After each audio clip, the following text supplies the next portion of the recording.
আর এবার চলে যাব বেড মজুরের দিকে, কারণ স্বাভাবিক ছন্দে ফিরছে বেড মজুর। সন্দেশখালীর কাটাপোল বাজার, সেখানে খুলেছে দোকান। কাটাপোল বাজারে আজ পুলিশ ক্যাম্প রয়েছে। গ্রামবাসীদের অভিযোগ শুনতে পুলিশের ক্যাম্প রয়েছে। আর সেখানে এই মুহূর্তের কি ছবি, আমাদের সঙ্গে সরাসরি রয়েছেন প্রতিনিধি অমিত। অমিত বলবে, অমিত কি দেখতে পাচ্ছ, কিরকম অবস্থা সেখানে?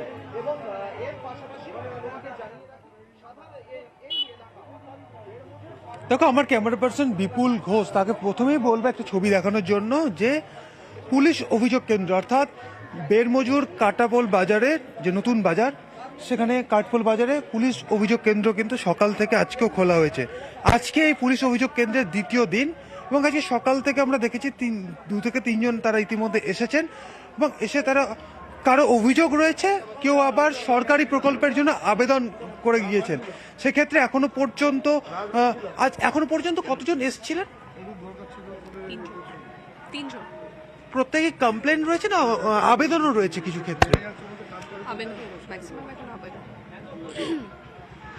সকাল থেকে 3 জন এসেছিলেন, তার মধ্যে 2 জন অভিযোগ করছেন আর একজন তার সরকারি প্রকল্পের জন্য আবেদন করেছে। এবার আমি বাজারের ছবিটা দেখাতে বলবো ক্যামেরা পার্সন বিপুলকে, যে এই মুহূর্তে একদম যিনি ডিসিপি হাওড়া সাউথের যিনি রয়েছেন বিশ্বজিৎ মাহাতো, তার নেতৃত্বে বা তিনি আজকে এই কাঠপোল বাজারে তিনি রয়েছেন এবং তার এই পুলিশ ক্যাম্প কিন্তু তার দায়িত্বে আজকে রয়েছেন এবং পুলিশ ফোর্স মোতায়েন করা রয়েছে। দোকান বাজার অর্থাৎ যেটি এটি বাজার এলাকা, সেক্ষেত্রে সকাল থেকে স্বাভাবিক ছন্দ বলা যেতে পারে যে সাধারণ মানুষ তারা বাজারে আসছেন, বাজার করছেন, দোকানপাট খুলেছেন, টোটো চলছে, লোকজন আসছেন, সমস্ত কিছু স্বাভাবিক অবস্থায় রয়েছে। এবং একই সঙ্গে যে পুলিশ অভিযোগ কেন্দ্র খোলা হয়েছে, আজকেও সেটি খুলেছে দ্বিতীয় দিন আজকে, সেখানে সাধারণ মানুষ আসছেন। যেহেতু পুলিশের তরফে গতকালও এখানে এলাকায় মাইকিং করা হয়েছে এবং এসপি এবং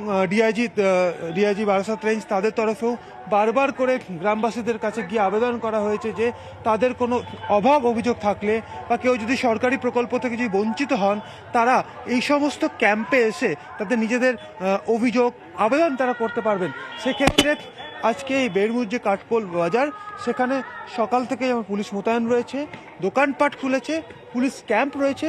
সেই ক্যাম্পে ইতিমধ্যে 3 জন এসেছিলেন, যাদের মধ্যে একজন ইতিমধ্যে তিনি আবেদন করছেন যে তিনি সরকারি প্রকল্প তিনি পান না, সরকারি প্রকল্পের আওতায় তাকে নিয়ে আসা হোক, এমনটা তার আবেদন রয়েছে। আরেকজন ব্যক্তি যিনি এসেছিলেন, তার চাষের জমি কেড়ে নেওয়ার অভিযোগ তিনি করে গিয়েছেন। এবার দেখা যাক, যেমন গতকাল দিনভর এই ক্যাম্পেই প্রায় 73টি অভিযোগ জমা পড়েছিল, এমনটা কিন্তু পুলিশ সুপার জানিয়েছেন। সেক্ষেত্রে আজকে দ্বিতীয় দিন কতগুলো অভিযোগ জমা পড়ে দিনভর সেটি সন্ধ্যের পর হচ্ছে এসপির তরফে জানানো হবে। তবে যে বিষয়টি উঠে আসছে যে গতকাল যে অভিযোগগুলো জমা পড়েছে, অভিযোগগুলো কিন্তু অধিকাংশ ক্ষেত্রেই সিরাজউদ্দিনের বিরুদ্ধে কিন্তু অভিযোগ জমি কেড়ে নেওয়ার। একেবারেই দাদার পর ভাইয়ের কীর্তি, অভিযোগের পাহাড়ে শাহজাহানের ভাই সিরাজউদ্দিন। শনিবার পুলিশের ক্যাম্পে জমা পড়ে 73টি অভিযোগ, যার মধ্যে 70টি রয়েছে সিরাজের নামে এবং অঞ্চল সভাপতির পদ থেকে সিরাজকে সরিয়ে দিল তৃণমূল।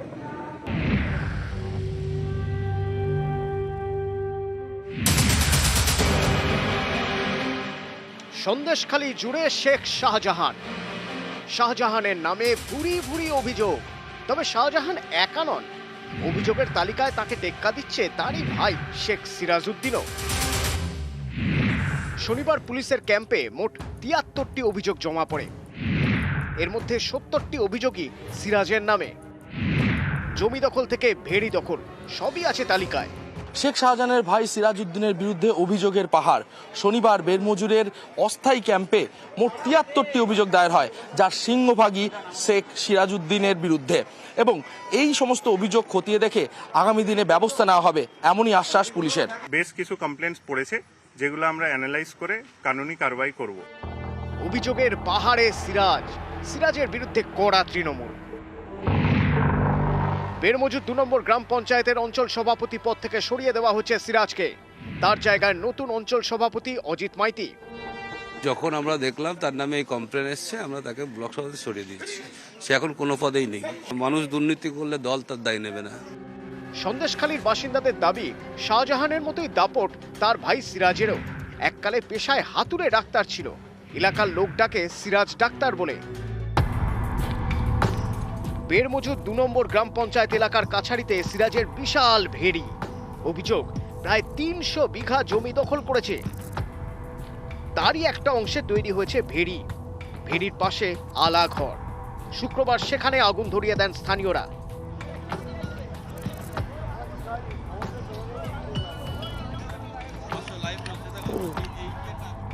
গ্রামবাসীদের তাড়া খেয়ে পালাতে হয় শাহজাহানের ভাইকে। হাজার নেতৃত্ব সিরাজ ডাক্তার আমাদের অঞ্চল সভাপতি, তার বাড়ির সরবেরিয়া, এখানকার সে অঞ্চল সভাপতি ওয়াজিদ মাইতি অঞ্চল সম্পাদক, তাপস হারি আছে হলদারিয়া আমাদের অঞ্চল সভাপতি ছিল, উনি কাটমানি খেয়েছে আমাদের কাছ থেকে, আবাস যোজনা ঘর দিয়েছে, ঘরের কাছ থেকে এক একজনের কাছ থেকে 20,000 30,000 টাকা করে নিয়েছে। শনিবার বেড়মজুরে বসে পুলিশের ক্যাম্প। অভিযোগ জুড়ে শুধুই সিরাজ। টাকা পয়সা লুটপাট করছে, পুকুর কারা করেছে? এরা হচ্ছে এই ডাক্তার সিরাজ ডাক্তারের বাহিনী আর ওর বড় ভাইয়ের বাহিনী মারধর করেছে, আমাকে আমার বউকে মারধর করেছে। পুলিশ একদম সামনে এসে আপনাদের অভিযোগ নিচ্ছে? হ্যাঁ, কোনো অসুবিধা নেই। এই 10 জায়গার মধ্যে আমাদের দোকানঘরটুকু রেখে বাকি জায়গায় সিরাজ ডাক্তার নিয়ে নিয়েছে। সঙ্গে বলছে যে তুমি এখানে আসবে না, এখানে যদি তুমি আসো তোমার ধরে মুন্ডু থাকবে না। যেহেতু আমাদের অঞ্চল সভাপতিকে আমরা সাসপেন্ড করেছি, ব্লক সভাপতিকে আমরা সরিয়ে দিয়েছি, অতএব স্বাভাবিকভাবেই 8টা অঞ্চলে আমরা আপ টু লোকসভা নির্বাচন নতুন করে তো কমিটি করতে পারবো না, ওটা দলগতভাবে সারা বাংলায় হয়। আমরা কাজ চালানোর জন্য একটা স্টিয়ারিং কমিটি করবো 8টা অঞ্চল। গত কয়েক সপ্তাহ ধরেই উত্তপ্ত সন্দেশখালী। অনেকের মতে সন্দেশখালীর আগুন নেভাতে জোড়া কৌশল নিয়েছে শাসক দল। একদিকে ক্ষোভ কমাতে আসরে প্রশাসন, অন্যদিকে কড়া অবস্থান দলের অন্দরেই, যার ফল হিসেবে পদ গেল সিরাজে। নিউজ 18 বাংলা।